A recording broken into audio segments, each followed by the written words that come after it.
because I have absolutely no way to tell if we're live. But we're going to give it 10 seconds and hope that things just happen. The thing happened that's supposed to happen? Yeah, so I'm totally excited, though, about our October plans. October plans sound amazing to me. Yeah, so I think we can, like, focus, like, do some ghost stories since we have that weird thing going on. We could definitely, I'd love you to do, like, do some stuff with aliens, so, you know, Oh my your God, I'd your have so much baby. I'd have so much fun with that. Yeah, exactly.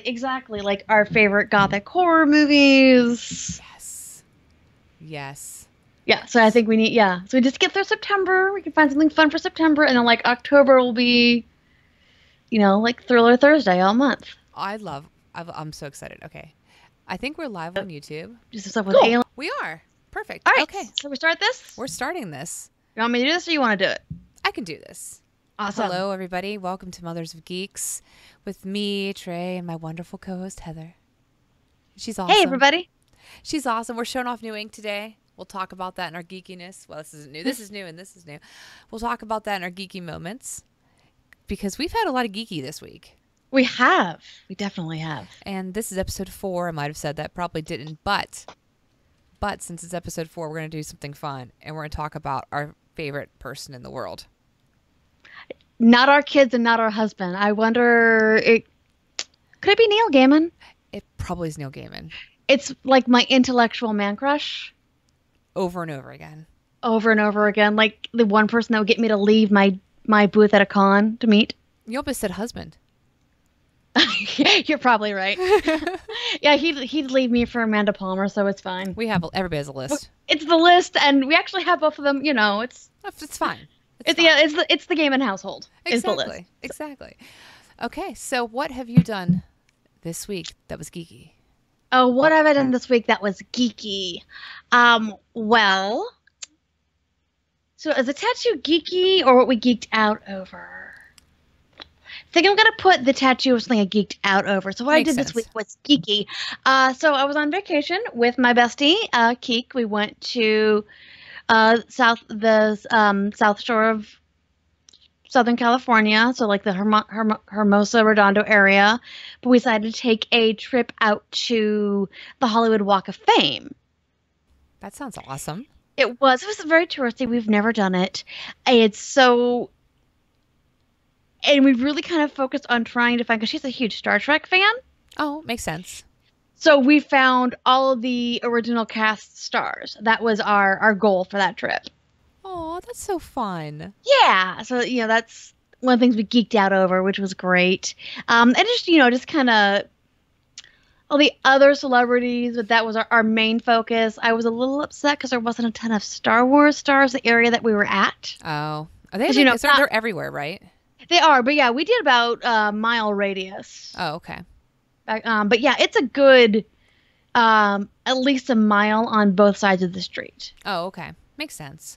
And of course, there's always the weird cosplayers, the Superman, Batman, Spider-Man. That take money to get pictures, right? They do, and I'm like, I did I don't carry any money on me, because they always want to, take a selfie with me. I'm like, okay, give me a dollar. Like, no, I don't have money on me.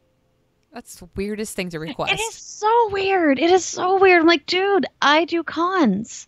I see better cosplay waiting in the food truck line for a Mexican fry bread, dude. Right. For Indian fry bread. So yeah, so that was kind of cool, but kind of weird. But the stars were awesome. That's great. We were there for 3 days. Left Monday with the sole purpose of getting home in time to play Ravenloft that night. And did you get to? I did. Woo. I did, which was awesome. Yeah, it's kind of funny. It's neat because our nights are Saturday or Sunday or Monday. Monday right now is on and off our City of Mist night, which is one of the same players. But we decided since I was traveling, we weren't going to do City of Mist Monday. But oddly enough, the same DM that plays that's more than happy to game Ravenloft on a Monday, even though we've already called one game. Like, yeah, dude, you pretty much called a game so we could play Ravenloft, didn't you? Exactly what he did. It is exactly what he did. So that was how I geeked this week. How did you geek this week? We started playing Citadel Forged in Fire. And it's a sandbox. I don't want to say MMO, but I kind of do, because it's like a sandbox game, like a Minecraft, like what's another game that's kind of like that? I can't think of one. Like a 7 Days to Die sort of game, but it's fantasy. And the graphics are really good. And it's on Steam, correct? It is on Steam, and it's $20, $25, something around there. And you can have your own server. So we bought a Geeks and Geeklets server. So if you want to play the game, look us up, join our server. And we've been having a lot of fun. It's a PvP server. Nobody's accidentally killed anybody on purpose yet. So Al, but what not. you mean is nobody's killed. Al hasn't killed anybody accidentally on purpose. We love you, Al. He hasn't yet, but will probably. I mean, it's fun. It's a lot of building, so you get a lot of your experience by building, and you build your houses and your castles and your towers, and you get to build your own clothes, your own health potions, and buy your spells, all out of the same kind of knowledge tree. So you're limited of what you can do. So you're either going to be a really good builder at first, or be a really good crafter, or get your spells. So it doesn't leave you hanging. You're fighting bears and dragons and forest guardians and pixies and everything. And it's not a huge map, but it's pretty big. You fly around on a broom. Hey, I approve of that. I approve. And you can fall off your broom while in flight. Okay, I'm so up at flying. Yeah. Just flying like a nice, happy flying person. I have a witch's hat on. It's epic. And your broom takes your mana to use. I believe I just came home from my tattoo appointment. I'm a little tired. Right, because it takes a lot out of you. Yeah. And I was chit-chatting and doing my thing, and all of a sudden my broom disappeared from me really high in the air, and all you hear me goes, "Oh no," and I fell to my doom. Yeah. It's kind of like playing Warcraft. Yeah, except it used all my mana, and I didn't think to even hit the pot, then hit the button. I was just watching myself fall. Like, look at these amazing graphics. Will I die? Yeah. So, oh no. Now they all tell me, "Oh no," all the time, and I'm like, "Oh no." I'm so sad. So yeah, it's a fun game. If you have $25 and you want to play a sandbox game, it is in beta, maybe even alpha. It's really early. Cool. There are glitches. They update patches every Wednesday. So patches came out today. They really are trying hard to make the game better, and I like that. Cool. I might I want to say we have it, but we might not. If we do end up buying it, I might send a certain geeklet over to hang out with you guys. It'd be so much fun. That sounds right up her alley. Oh yeah. Geeklets are welcome. Everyone's welcome. Yay. So how about let's talk about what you geeked over. Let's talk about it. Let's see that thing. All right. So this is my gorgeous finished tattoo. It's so beautiful.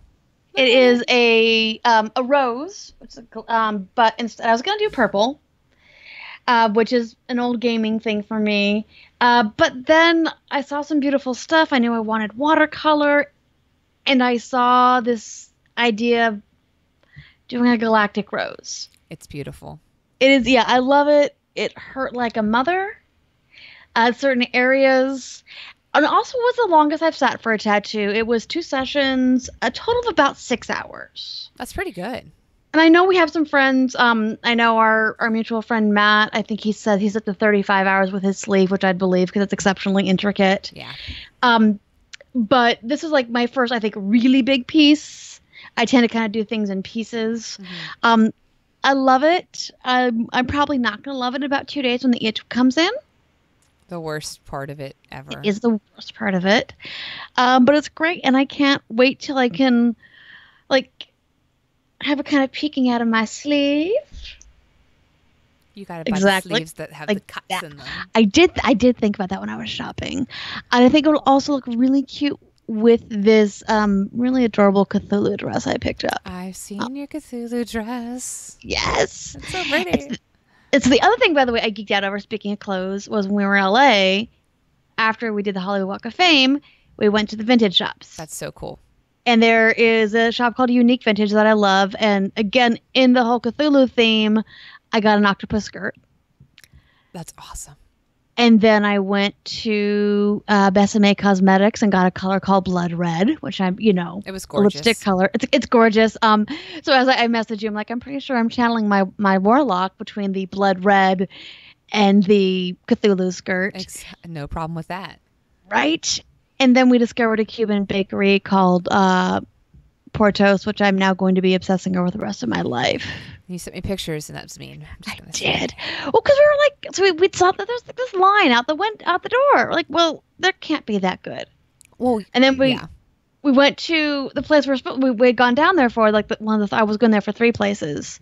Oh, I'll need to tell you about the game store in a second that we found while we were down there too. But that place was closed. So the other place that I wanted to go when we were down there was Pinup Girl Clothing. But they were closed because Elvira was having an event there that night. Of course. So it was awesome. Like, okay, that's really awesome. And I saw some of the pictures from it. Yeah. But the bakery was next door to it. So because I couldn't go to Pinup, we went to the bakery. We stood in line. We had lunch. So there was 2 lines. One was from the bakery itself, which was huge. And then there was the sandwich line, which was still long, but not as big. But they also had pastries. Was it delicious? God, it was so good. So, so I had a turkey croissant. The croissant was divine. But then my bestie and I got a pineapple cheese Danish. Oh. Which we ended up eating back on the boat. That's while awesome. we were watching Mr. Robot. We decided to bring that with us. Right. And she was poor thing. She was sick the entire trip. She had no appetite. She took 1 bite of that cheese Danish, and I only got a third of it. So then, like, I'm lamenting, like, I'm now obsessed with this place. We looked, there was none close to the boat. So I posted on Facebook, and my friend Randy is like, there's a huge one by Knott's Berry Farm. Like, well, we're not going to be anywhere near Knott's Berry Farm, Randy. And then we're driving out of town, and I see the exit for Knott's, and I pull it up on my map. I'm like, Keek, we need to go here. Just take this exit. Just real fast. Like, why? Like, because Portos is 5 minutes away. So I brought back like half a dozen goodies for the family, and that's awesome. And she brought home empanadas. My best friend's Latina. She brought home empanadas, and her dad today is like, you mean they're not here? Because that's the best empanada I've had since my mom made them. That's amazing. Yeah. That's amazing. So in Southern California, check out Portos. If you're from Southern California, I'm sure you know about it. Probably, and In-N-Out Burger. Yeah. So I geeked out over clothes and food and lipstick. What did you geek over this week? Oh, you got a tat. Let's tell us the tat story. 2 tattoos. See, you got 3 tattoos technically. Technically. So I do not believe in the number 13 on my body because I don't know. Like, I have absolutely no logical reason. I've never been chased by a number 13. Number 13 does not harass me in any way, shape, or form. I don't want it on my body. Even with piercings, I did the same thing. I got double. So, fine. I decided that I was going to go get a Game of Thrones tattoo.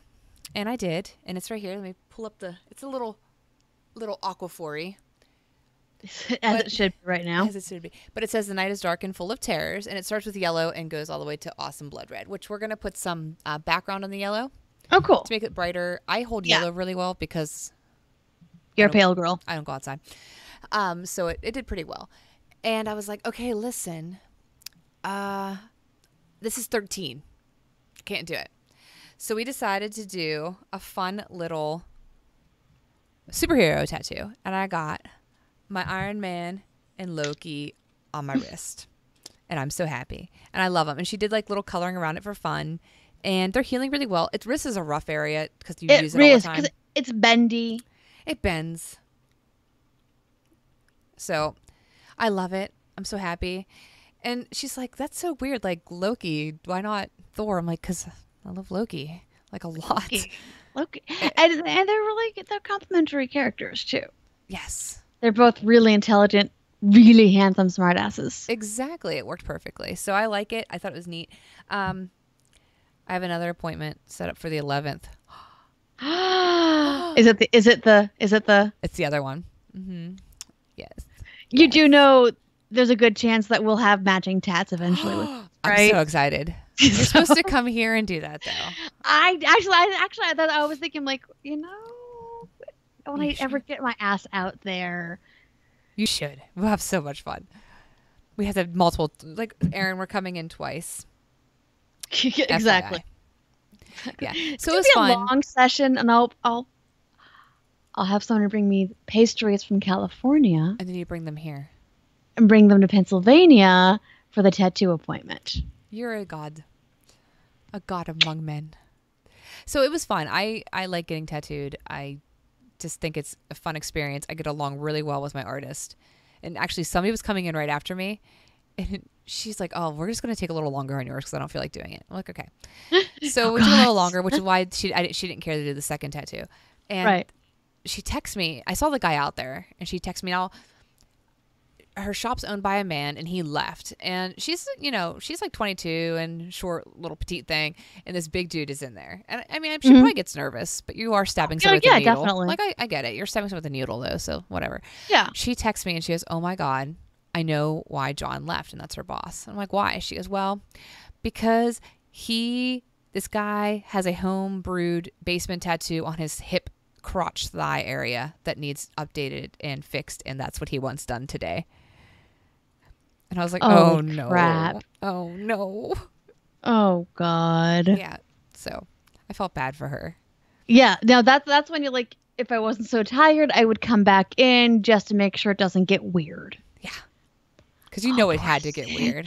It does. Yeah. I definitely feel for her being a petite woman. Sometimes like my tattoo artist and I were the only one that were there. But then again, he's been my artist for 3 years. Yeah. This dude is So I'm somebody like- she didn't know. Exactly. So I was like, okay, I'm alone with Joe in an empty tattoo studio. It's fine.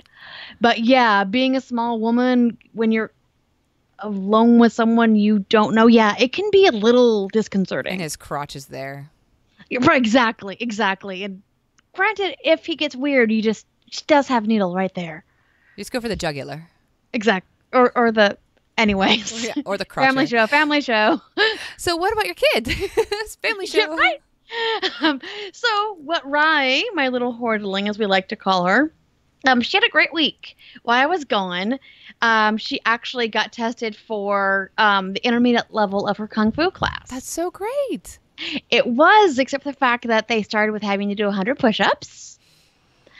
And then once you reach intermediate, one of the things that you start to become responsible for is care of the dojo. That's actually excellent. It is really cool. So it's a 2.5-hour test from start to finish. And part of that was cleaning the dojo. That had to be so gross. Oh, I'm sure it was fine. It's they take good care of it. But the really cool thing is she's at the same studio that my husband does Tai Chi at. Oh, that's cool. It's also the same studio that he did Kung Fu when I was pregnant with our daughter. That's awesome. What a connection. It is. It's really cool. He never reached intermediate level. So she actually now outranks Daddy. That's awesome. Yeah. That's awesome. So unfortunately I was out of town, so I wasn't there to see the ceremony, but she's now a blue belt. We're just waiting for her black uniform to come in. That's so exciting. She actually got the ability to wear the black uniform when she got hit purple, but they're still waiting for it. But she'll have like the formal uniform if she wants. So it's pretty cool. That's cool. And then literally as I'm getting on my way up here, this is the other fun, cool, geeky thing that happened. Mom, what are we doing October 14th? I'm like, I have no idea, right? You're like, it's August. It's almost September. It's a month and a half away. Well, some friends of mine and I want to go to a concert. One of our favorite YouTubers is going to do a concert. And like the tickets are $18. We're going to figure out who's going to buy them. We're all going to go together. I'm like, so who is it? Like Nate wants to battle. He's a YouTuber. It's pretty cool. I'm like, all right. That's pretty neat. So she just asked to go to her first concert with friends. Aww. Yeah. What a milestone. It is. And then next month is her first like concert. That's not something kind of dorky or like little kid or like a Christmassy concert. Because like she's seen Trans-Siberian Orchestra. Right. But that's like safe. Exactly. She's gone to a few Broadway shows. And like when she was little, yeah. And when she was little, we would do like, okay, we're going to see the Wiggles or stuff like that. Yeah. But on the 19th is her first concert, which we're going to see you two as a family. Aw, fun. And that's like Cam and I's band together. So, Aww. but yeah. And so then a month later, she's probably That's going so to her great. first concert with friends. That's so great. I remember my first concert. Corn. I was 12. Oh my God, that's amazing. Yeah. Mine was Fleetwood Mac, and I was 17. That sounds like a great show, though. It really I was. would love to see them. And it was at Compton Terrace, which is owned by Stevie Nicks' family. That's cool. So, yeah. Oh, so that's fun. Yeah, that was mine. My uncle took me to Corn. That's amazing. It's so you, though. It's we left so school. He got me out of school that day. He came to pick me up, and we drove to Ohio. That's actually the perfect trait. We had like these really far away back tickets, and we had Who cares? money for a hotel room. Right. Because it was a far drive. It was Columbus. Right. Like we drove 4 hours.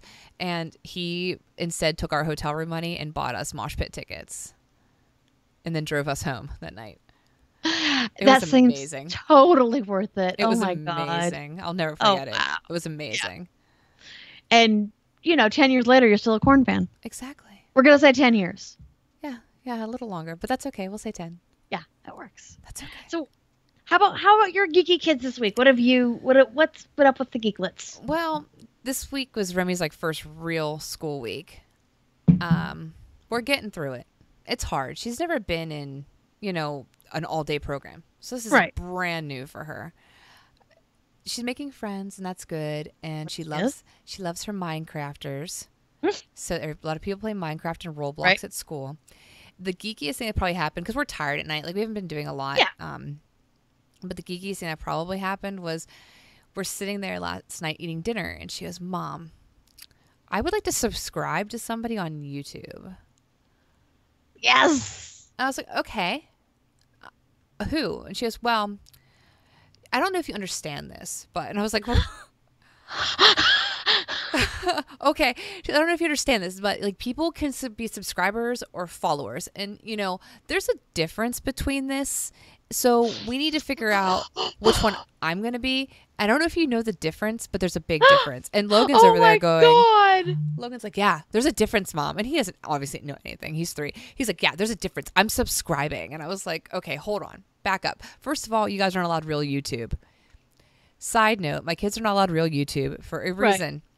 They would end up getting sucked in the abyss of, and not even bad shows, but this one show, this dad was making his like 8, 9-year-old be babies and like suck pacifiers and stuff and wear diapers.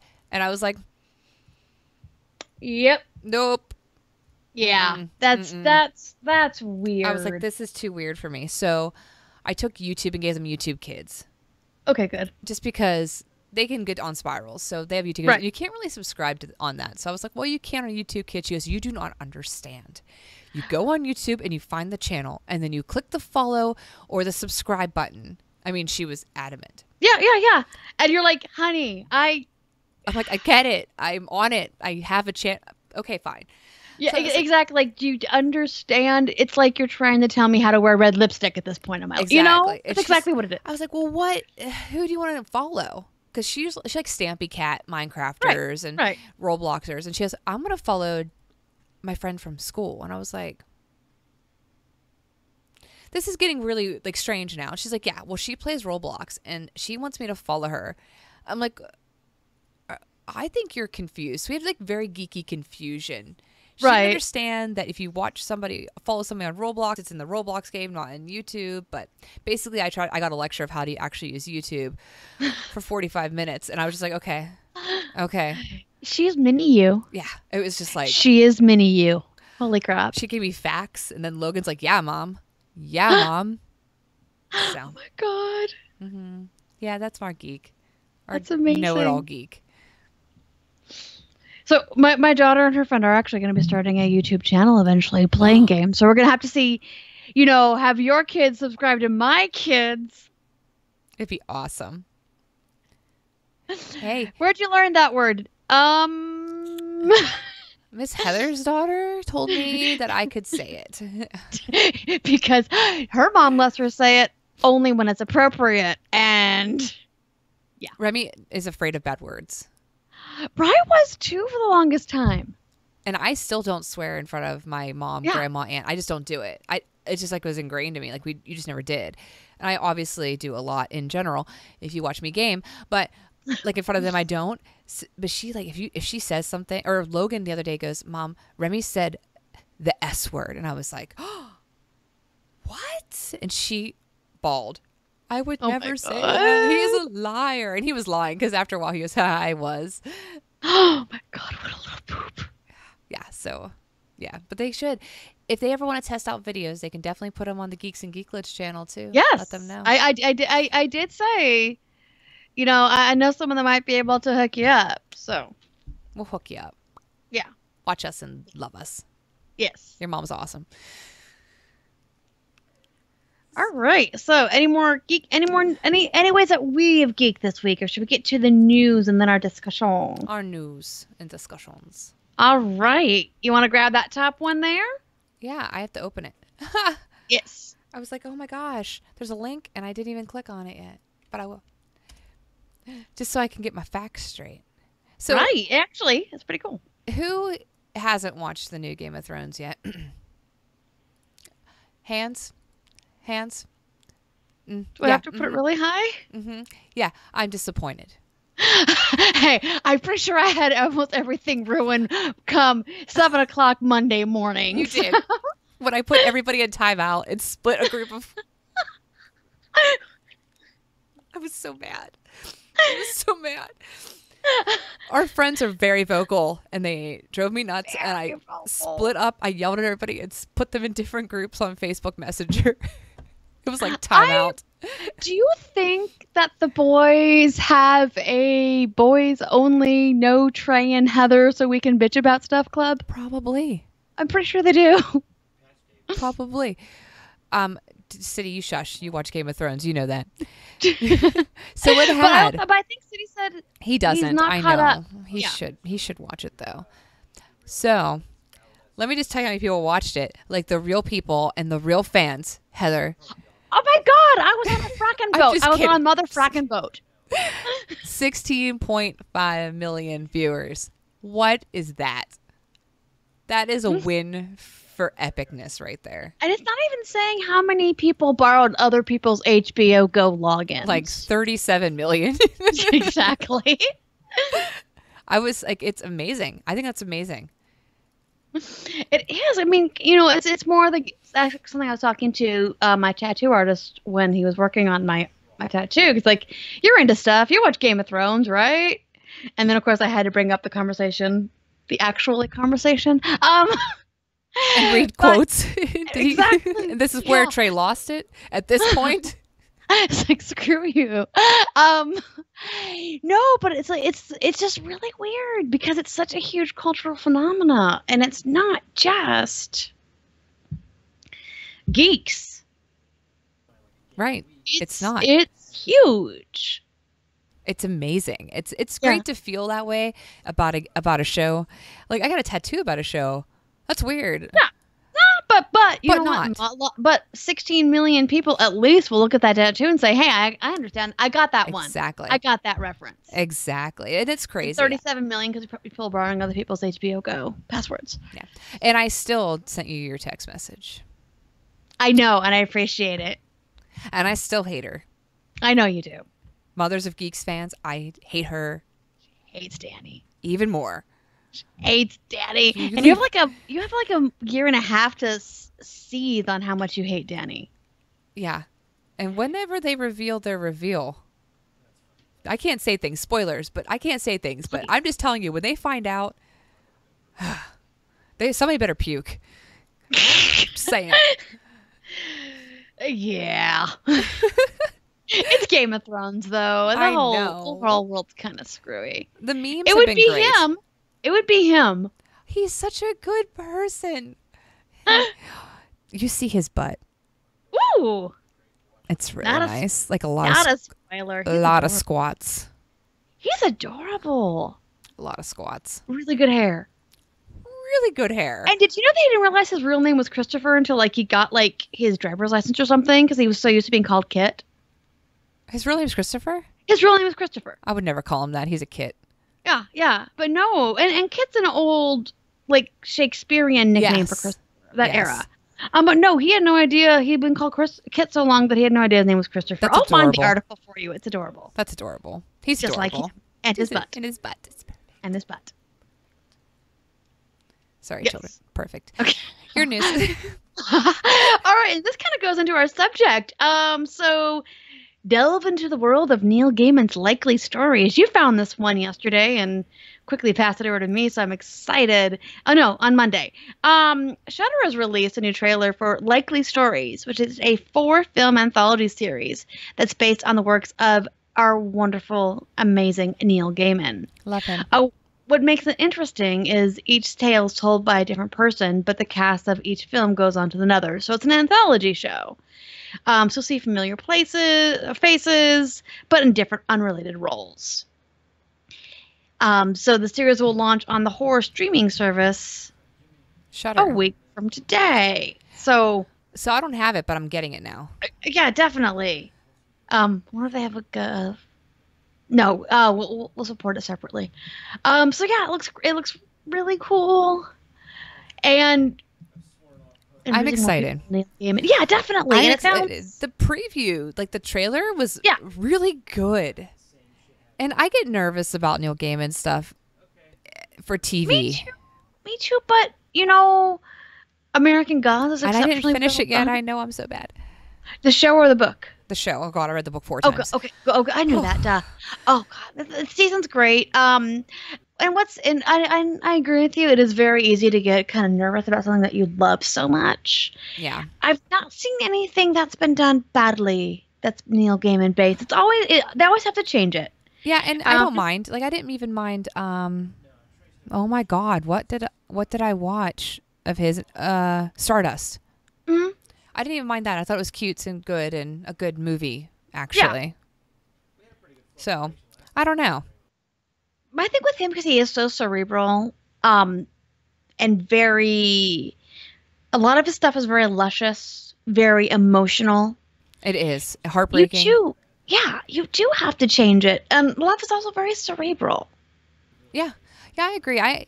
I'm excited to see this. I really enjoyed the Neverwhere series, the BBC one. Own it, love it. Could watch it 1,000 times and be happy. Very, very good. It just would. I think like Stephen King, this happens to him all the time, and I adore Stephen King. Books phenomenal. 95% of them are phenomenal. Everybody has bad books, but his movies / TV shows get destroyed. They destroyed. Do.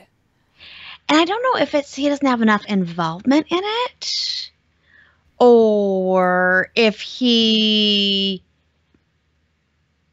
lets go of the creative process, or if he is involved, decides to do something different. I'm not sure. Weird. But the stuff of his that's the best, honestly, is the stuff that's not horror based. The Langolier, the Tommyknockers was good. I liked The Mist, the first one, not the TV show. The actual movie based off his short story was very, very good. And I'm excited to see the new It next. Right, 10 days. that looks really great. 9 days, 10 days, yeah. But like the stuff that has been the best received is off of 4 seasons. 4 seasons. So Stand By Me came from there. Yeah. And Shawshank Redemption came from there. So, and I think it's 4 seasons, and I apologize. The Green if Mile it's not. is very good too. The Green Mile, exactly. So it's the stuff that's not horror based. Yeah. Of his that really tends to go better. Big Fish isn't him, is it? No. Mm-mm. I didn't see Dark Tower. I have not either. I didn't enjoy the book. The first one. I read the first one. I enjoyed that. It's something I would like to delve into a little more. I own them all. Yeah. I could send you some to read. Be like, here, this is my library. But it's true. I get that fear, I think, from the Stephen King in general, because all of his stuff gets ruined, and it's very depressing and sad. Yeah. But I'm hoping. I've seen great reviews on it. Me too. So I saw a preview of it, and they're loving it. So, and he's a huge fan. Yeah, I'm excited. I'm very excited for that. And Neil, now I'm going to get Shudder, and I'm going to watch horrible horror movies, because that's what Al, Drew, and I like to do, is watch bad horror movies. You know, you are a horror movie queen. I do love horror movies. You do. I was actually scared if you want to watch a horror movie and be kind of scared, okay, Mm-hmm. watch Hell House LLC. It sounds stupid. It is. It sounds like actually a company I'd have to file on for financial crime. You would. If you watch it, you would have to file on them. I'm just going to let you know this. It's like we were like at first we're like, haha, this is so bad. And then by the middle we're all just sitting there quietly like, huh. Wow. What's that? Why is that scary? Oh my God. Oh my God. Like, and I actually hid under a blanket. I haven't done that in years. Oh my God. I would, Hell House LLC. I think I want from you in October like your top 10 horror movies. Oh, you're going to get them. Yes. You're going to get them. I'm so excited. But let's get to our discussion. You started off, my friend. You. All right. So Neil Gaiman, everybody I'm sure who's listening to us knows who he is. He's an English, he actually started as a journalist. And his first book was one of those fluffy teen books on Duran Duran. That's so adorable, by the way. Yeah. But he really came to fame with a small little comic book series called Sandman. That's so small. So insignificant. He did other stuff before that. I think he did Black Orchid before that. And he was actually trying to get access to dealing with the classic Sandman. He wouldn't give it, but they gave him they let him get the name. So he created something completely new and amazing and beautiful, just and beautiful and dark. And what's really interesting about Sandman to me is it is such a compact story. And the way I've always described it is it's an amazing tapestry that you don't realize is being woven until it's done and you step back and you see how every single little bit attaches to every single little bit, and it's satisfying. It is, and you feel it. Yeah, and just like something that happened like in episode or the third episode or issue comes back at on 72 or whatever, and it's just it always amazes me when I think about the amount of skill that it takes to do something like that. Oh yeah, I agree.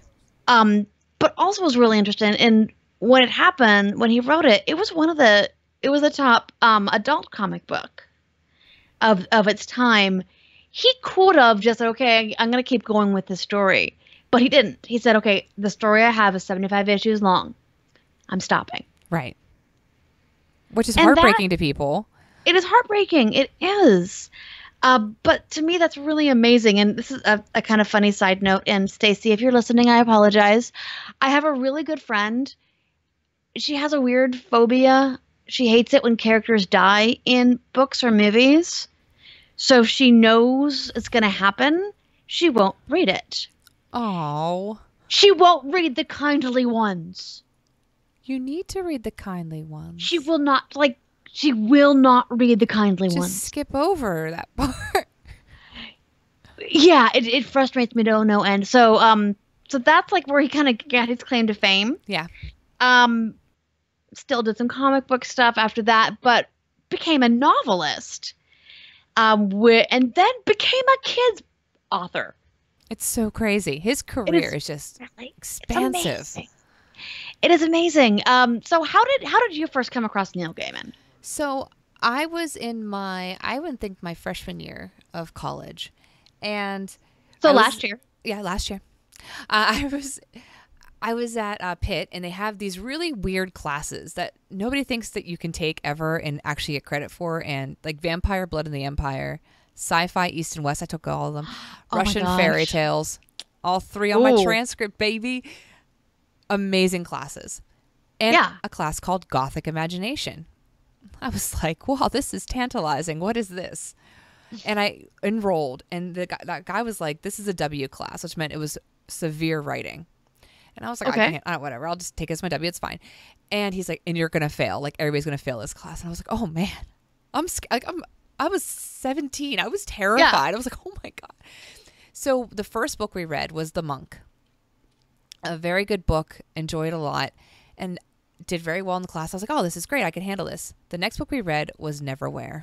Mm-hmm. And I do not think I read a book more times for an assignment than I did with Neverwhere. I just read it over and over over again as fast as I could. It was just amazing. Amazing.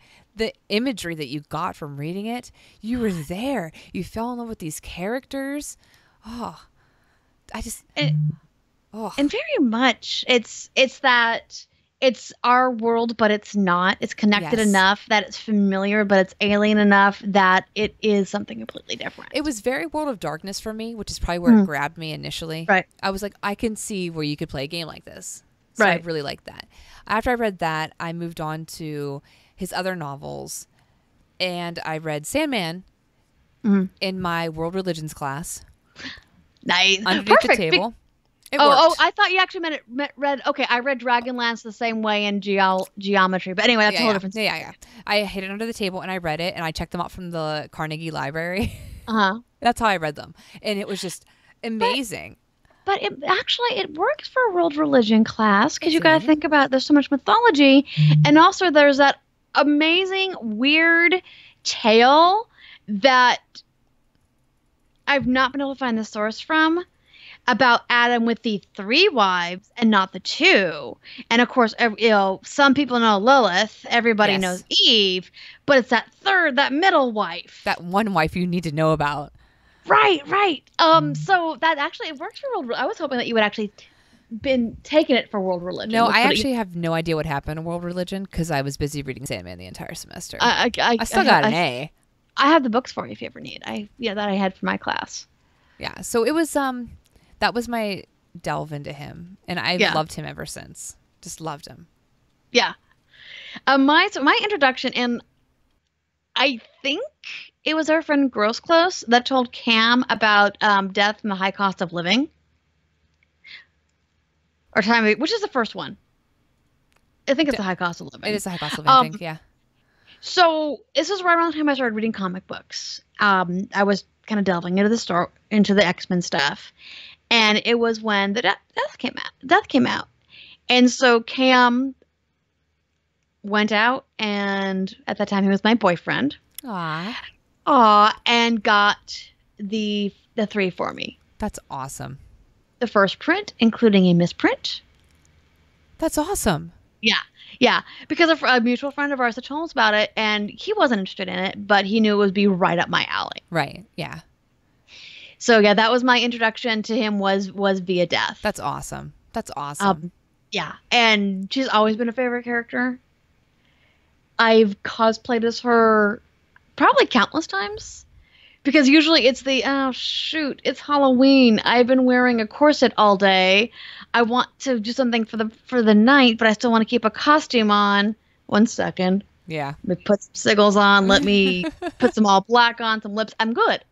Yeah, you're ready. Exactly. So yeah, she's always kind of been like my backup, or even I've even done her steampunk. Actually, I've done her in a corset before. That's awesome. Probably maybe I should do her retro 40s this year. So she's always been a favorite character, and like, what's really interesting to me is when you meet her in the comic books. It's right after the diner. Yeah. Which is 48 issues of and you and I had fun with the diner one time. Now, didn't we? Just fun diner times. Fun. But it's 48 issues of the most psychological horror you'll ever come across in a comic book. Oh, yeah. I mean, it's disturbing. And it disturbs Sandman. It disturbs Dream. And you go just this terrifying 2 issues where these people are mentally and physically tortured, and your payoff. Whenever I'm talking to somebody about Sandman, I'm always like, you're going to get to the diner, you're going to be uncomfortable. Just get through it, because you'll be rewarded at the end. It's a push. It's a push, and it's hard. Exactly. It's childbirth. And then you get to The Sound of Her Wings, where you meet Death. And you meet the person you'd want to come for you when it's time. Oh, yeah. Over and over. And she's such a great character. And they're all wonderful characters in Sandman. All very, very unique. It's also interesting is the primary character of that series is so damn unlikable. Really is. He's not. You don't He's like him at selfish and all. he's petty and he just does, what does no other. And just, like the women that love him. He's not a good person. A horrible at fate. all. Horrible fate. So, but it's this really amazing supporting cast. It is. It is. It's this really unique version of destruction that has given up because humans can destroy things on their own just fine. And delirium that used to be delight. And despair, who's in love with Edgar Allan Poe. And desire, who is very much like its brother, who's just a jerk. Right. Totally. Huge jerk. Totally. Yeah. And Destiny, who's the Stogo. So it's such a really fascinating cast of characters. Matthew the Crow. Yes. Who comes from Swamp Thing. He's actually the Swamp Thing's best friend, and he's I believe, the biological father of Swamp Thing's daughter, Teffy. Yes. So, like, to me, and it's like kind of like cool, you used Matthew, as a main character. How he wrote that story just blows me away. Just everything about it. Just, I need to read it 12 more times to feel good about myself. And then, like, of course, the man on your wrist, the bit with Loki, and what he does with Puck. And it's like, and just, we can wax poetic about Neil Gaiman for ages. And this is also kind of a funny thing with me, with him is, so how most women, when they're pregnant, they crave certain foods, right? Definitely. I crave Neil Gaiman. I got a gift card. It was right after American Gods came out in 2001. I was pregnant with Ryan. And I got a gift card for Yule for Barnes & Noble. That's awesome. And my friend Stacey, that won't finish the kindly ones, that's what she's ever going to be known as. It was her and her boyfriend at the time that gave me the gift card. So I'm pregnant. I'm exhausted. I have the flu. Oh, no. I go and buy American Gods. Did you finish it that day? No, but it did not take me long to finish it. I sat there in the chair by the fireplace just reading it. And then, like, I need more Neil. So I reread Sandman. And I craved Neil Gaiman during my pregnancy. That's the best thing to crave. Yeah. Way less weight gain. Yeah, exactly. Exactly. Okay, Neil Gaiman and Arby's roast beef with horseradish. It was only the horseradish I wanted. Pizza and ramen. So much ramen. Oh, so much ramen. That's so bad because of sodium, too. Oh, God, it was so delicious. Yeah. My daughter's like, how much bad stuff are you eating? I was like salads, like daily. Duh. Yeah. Mm-hmm. Oh, of course. And ramen. Like a fuckload of ramen on that salad. That's awesome. Do you have a particular favorite? I mean, I know obviously Neverwhere is very close to your heart. Neverwhere is very close. American Gods is closer. Just, it's perfection. It is perfection. It's perfection. And again, it's one of those, you look at it and like, how the hell did you come up with this? Everything about it is just, I want to hug him for writing that book. I do. I just want to hug him. Just say thank you, because that book is just powerful. It is so, and I've been to, it's a love letter to America. It is. Written by a Jewish Englishman. Which is so funny. Which is hilarious. Written partially in Iceland. And again, it's one of the things that just amazes me when you look at how he sees it and like how he moved a few things around. Mm-hmm. Yeah. And I've actually been to a few of the spots way before I read the book. Like I've been to the house. Oh, have you? Museum. Yeah, I was there. Actually, it was my 16th birthday with elderly relatives, awesome. And I've never forgiven my grandmother for it. But now I like it because of obviously American Gods. But yeah, I've seen the carousel. That's awesome. And I don't know if there are two Cairos, but I've been to Cairo, Georgia. And I wonder if there is. I don't know. I know he put Cairo in Illinois, and there might be, but the way they were so empathetic about no, it's not pronounced Cairo, it's pronounced Cairo, makes me think that it's Cairo, Georgia, because that's exactly how it was when we were there. Really? That's funny. Yeah, yeah. And these are things that happened like way before I read Neil Gaiman. Yeah. Coming across these places. That's so fun. But it's so, gosh. It's hard to explain. It really is, and just like kind of the interweaving that he does. Again, it's the tapestry idea that he can do. That's just always amazes me. And when you start it, if you know mythology at all, you kind of know right away what you're getting into. Oh, what's happening. The second you find out the name of his cellmate, you're like, really? We're going there again, Neil? Well, yeah. Because of course he used, Loki in Sandman. And then you meet Wednesday, and you're like, really? We're going there? But you have no idea what's going on.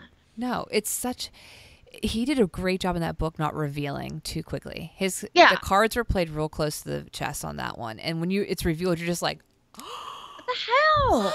And like there's some stuff like, he gave it to you. Like there's some stuff he gives you right off. Oh, yeah, and that's fine. But because you think you've already gotten it and you didn't. Yeah. You don't get any of it until, and then there's that when he reveals himself to Shadow. Yes. And it's done so well in the show. Have you seen, let me send you the clip from the show. Okay. Because it's perfection. And it's almost word for word from the book. Okay. I'll have to watch. I need to finish the show. I'm awful. You do. You've been busy and, the night is dark and full of terrors. It is. But yeah, it's so, and the show got my mom to read Neil Gaiman, which was one of those, hey, I've been trying to get you to do it for years. You're like, thanks, Mom, but whatever. Thanks, Ma. All right. Yeah, totally. It's interesting that made your mom read Neil Gaiman, though. I like that. Yeah, it does. And she's always like kind of weird books anyway. And no, when they become popular, she likes weird books. So I was pretty happy. And then she read like Anansi Boys, and she read Neverwhere. And I don't know if she's read Stardust or not. I have to loan that to her. Yeah, I've read the Graveyard Book too, and I really enjoyed it. Started from that. Coraline's great. Coraline's great. Odd the Frost Giant. I need to give that one to Ryan to read. I think she'd like that one a lot. I honestly love his short stories. I'm a huge anthology person. Mm-hmm. I just think like short stories and short shows and ones that actually don't tie in together are fun. You can do so much in an hour on a show, and you can do so much in a chapter of a book. That it's like, I wonder what else can happen, And it leaves them open. Like Black Mirror, perfect example. So I loved Trigger Warnings. I don't know if you've read his Trigger Warnings book yet. I haven't. I've read like bits and pieces. It blew me away. I read it in like 2 days. I was like, this is the best anthology I've ever read. It was so good. So good. And his other ones, I read Smoke and Mirrors, which was excellent. Excellent. And I like anthology series. When I used to read during lunch breaks, that was kind of perfect to have him like a little half hour of Neil. Yeah. And a plate. And a plate for you. A plate on the side with your lunch. Yeah. Some Neely Gaiman for your fun times. And one thing we haven't touched on, and it's something that is getting made by Amazon of his and Mr. Terry Pratchett, is Good Omens. Good Omens. That book. Oh. It's the most fun you're going to ever have with the end of the world. It is. I love footnotes. Oh my God! It's just so cheeky, and it's very British. It is super British, which makes it even better. It is so good. I love it, and I'm very excited to see that come to life. Me too. I think it's gonna be fun. And Michael Sheen and David Tennant, and oh my God, amazing, amazing. Oh, I'm so excited for that. I am so excited for that. So am I. It's going to be a good time. Oh yeah. So we'll see how that goes. Like I said, I get nervous, but they did a good job on American Gods from what I saw, even though I'm behind. They did a good job on that, so I think they should continue to do a good job. At least I hope. Yeah. No, I have no doubt. It's something that people are enjoying so much as well. Yes. That I think they're going to have to. Yes. So did you say your favorite Neil? I don't think I asked you your favorite. What's your favorite Neil? Book-wise, it's American Gods. Non-book-wise. Non-book-wise, Books of Magic, actually. Really? It is a four-part mini-series, and it's why I didn't read Harry Potter for the longest time, because the characters are too similar, but Books of Magic came out first. Really? Yes, and it is very much the hero's journey with this kid who's destined to become the greatest magician of his time, and his guides are the Trenchcoat Brigade. That's awesome. Right. And he meets Death, and John Constantine, of course, is one of his guides who's a shit. And I think they ended up retconning it, but they hint that he is the legitimate son, or the illegitimate son of Tatiana. That's awesome. Yeah. So, that's awesome. I need to get that one. Yes. I need to do that. I think that he's going to continue to do great works, and I've read like his, Norse mythology book, which is really good. Which is great. Okay, he told the story. So when we saw him do a reading, he read the story about the wall. Did he really? And it was hilarious. Oh. It is his inflections and oh my god! I love when he reads his own books on Audible, because he does that a lot. One thing of his that you could check out for free, and at least it was free, is Click Clack the Rattle Bag. He read that one too. Yes, he read that one on Audible, so you can hear it there if you haven't heard it before.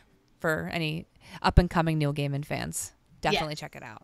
Yeah, he read it when we saw him as well, and it's really good, delightful. It's amazing. I liked it a lot. I liked it a lot. So I think we should do our question. Okay. I think you know what my question is. I think I do. So I'm going to let you go first, though, because I'm trying to think of the name of one more. All right. Let's give top 5. If we can. It's hard. Favorite authors. It is. Yes. Number 1, Stephen King. For me. I just can't help him. I can't help myself. Neil Gaiman, number 2. Mm-hmm. My third one is one I just told you about, Paul Tremblay. Yes. Please check him out. Everybody should. He wrote Head Full of Ghosts, which is becoming a TV series, I believe. Oh, really? Cool. Yes, very good. I love him. His story is eerie, and it's like creeps you out like internally. Like you could see yourself in that situation and know you would have a breakdown. Like it's insane. Yeah. He writes my favorite of his, other than Head Full of Ghosts, obviously, is In the Meantime, which is a short story series, which I know I love, and they're all creepy. Every single one of them is awesomely creepy, and I love that. So check out that one. That sounds great. Check out that one. I write reviews on them, and he like comments and says thank you. Yes. And he's just so humble, and he's on Twitter, so follow him because he's great. Orson Scott Card, Ender's Game. Yes. I know he's a jerk as a person. He's a jerk, but his books are great. His books are great. And finally, Dan Simmons, the Hyperion series. It's long, but it will make you question everything. It's such a good series, so check that one out.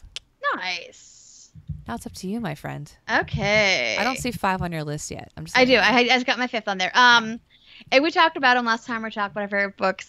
Chris Moore, he's a satirist. He's a comedian. Not a comedian, but his book readings are funnier than any comedy show you'll ever go to. He looks at things in very weird ways. The first book I ever read by him was it You Suck, a Love Story, or Love Bites, a Love Story? There's 2. So it's a vampiric love story. It's hilarious. That's awesome. Of course, Lamb, The Gospel According to Biff, Jesus' Childhood Friend. Blood-Sucking Fiends. That was his book. Island of the Sequenced Love Nuns. I'm going to read all these. He's warped, and he's funny, and he's sweet, and he's sarcastic, and he's brilliant. So he's one of my favorites. He also has a book it's called Coyote Blue, and oddly enough, it's very similar to American Gods, but with a Native American point of view. That's very interesting. Yeah. So, which when I read, I'm like, it has a lot of similarities, which I got a kick out of, but of course, a very, very different book. It's a very different sensibility. Neil Gaiman, of course, because he's like most writers make you want to read. Neil makes you want to write, and then get really, really nervous because you're never ever going to be that good. And why are you even trying this? Yes. Somehow I feel when I read Neil. Same. So I threw in actually a friend of mine, and I'm reading his first book right now. But his horror book, which you should read, The God in the Shed, I loved, even though he actually killed me in it, literally. That's awesome. Yeah. So his first book he wrote is Life Engineered. Takes place way in the future. There's robots. Humanity's gone. I do like robots. Yeah, I read a few chapters on the beach. God in the Shed is a horror book, and it's gorgeous. It's luscious. And so here's the part where he killed me, though. One morning, we were probably chatting on Facebook about something. I think it may have been Star Wars. Common. And we were going on and off about something, and he goes, "Thank you," and he just messaged me, "Thank you." Like, what? It's like, well, I was trying to get a name of this guy's dead sister, and I'm now going to name her Heather. That's awesome. And I'd forgotten that he killed me. And we're driving home from Nerdtacular, where I'd hung out with him, and we'd had like, his bestie is my cosplay sister Amy, and so Amy had like arranged like Thursday night before all the festivities really happened. We had, she got really good pastries and we had champagne. So we had like a little celebration for him for success. And, he looks at me and goes, who you remind me of? I'm like, yeah, Edna Mode. I was going to go with Edith Head, but close enough. Like, okay, well, one's based off the other, so sure. So then when he signed my book, he said, Edith Head / Edna Mode. Oh. So it was kind of cute. But I'd forgotten about him killing me. Forgotten all about our conversation. And then we're driving home, and Cam's driving, and I'm reading as we're going along. And then I get to the part where one of the characters talking about their dead sister. I'm like, God. You're like, dang it. I forgot that I died. So JF DeBow, he's a great guy, sarcastic I'll with put him on my list. And if he ever walks up to you and says, "Here, drink what's in this flask," just drink it. It's really good Canadian whiskey. Oh. Yeah. Margaret Starbird, which is she's not a fiction writer. She's actually a feminist religion writer. Oh, cool. And Woman with the Alabaster Jar, Goddess in the Gospels. She focuses on the search for the divine feminine in Christianity. Oh, that's really interesting. Yeah, so a lot of like the ideas of Jesus being married that you saw like in Da Vinci Code, she wrote a lot about that. Oh, that's awesome. That's awesome. In fact, I'm gonna sidetrack real quick. Geeklet story. I was little, and I was reading Goddess in the Gospel. And I realized as I'm reading that there's a song called Fly from Heaven by Toad the Wet Sprocket. It's a really cool song, but it's about Jesus' brother James.